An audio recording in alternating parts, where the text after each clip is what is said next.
Amis que j'aime, une question délicate à laquelle je vais essayer de répondre. Le devenir des âmes qui ont commis des actes terribles suscite en moi une interrogation. L'enfer est pour eux, Judas est-il sauvé?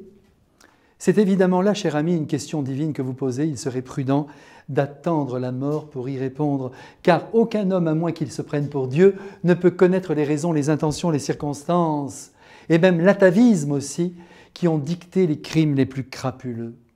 Ce regard sur l'homme est du ressort de Dieu, et je vous rappelle que le Christ a édicté un commandement que nous bafouons allègrement à longueur de journée, ne jugez pas. Et nous avons tort lorsque nous le faisons. Je n'oublie pas non plus que le pape Jean-Paul II a écrit un jour que ce qui se passait derrière le rideau de la mort restait très mystérieux. Ce sont ces mots, ce sont les mots du pape. Ceci dit, que l'enfer existe, la Sainte Écriture l'affirme.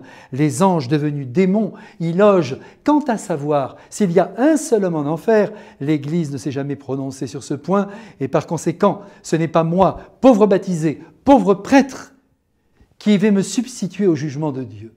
Ce que je sais, c'est que le Christ est venu sauver ce qui était perdu, que sa miséricorde est infinie, et que je m'appuie sur elle en espérant de tout cœur et de toute mon âme que personne n'est condamné à la souffrance éternelle.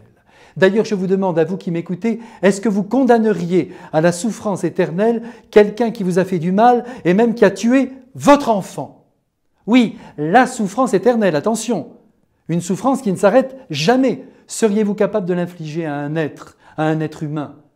Et la maman de celui qui a tué votre enfant, pensez-vous qu'elle condamnerait son fils à une souffrance qui ne finirait jamais? Et si vous étiez vous, cette maman? Dieu, avant d'être un juge, est le meilleur des pères. J'oserais même dire que c'est la meilleure des mères.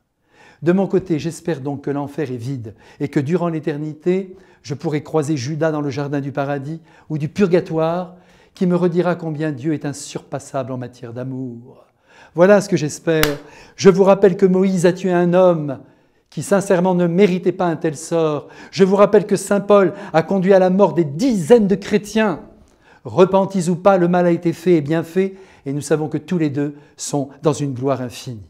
Quant à Judas, il a regretté ce qu'il a fait, et il a voulu, j'en suis sûr, par son suicide, s'associer au sort tragique du Christ.